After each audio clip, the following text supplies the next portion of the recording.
बात से धोबी तेली ना कोनो बीन से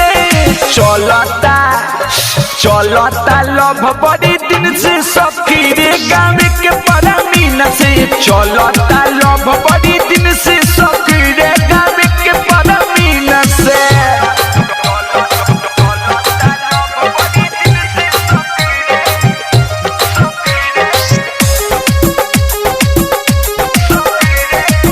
ज्योति रिकॉर्डिंग स्टूडियो लखनऊ।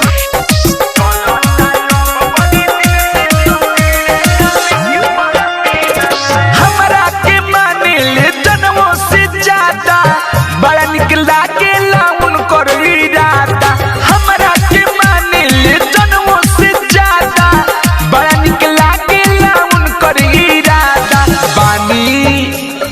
बानी लू भाई वही सिन से सखी रे गाँव के परमीन से चलता लव बड़ी दिन से सखी रे गाँव के परमीन से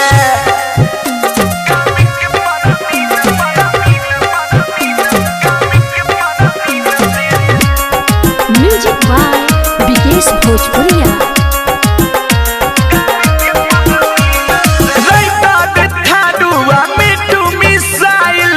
जहिया से बाड़े वो दिल में समाई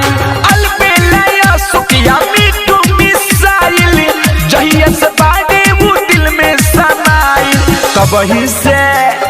तबही से सुती नानिन से सखी रे गाँव के परमीन से चलता लव बड़ी दिन से सखी रे गाँव के परमीन से नाना लाडल सखी हो जात से बानी लू भाई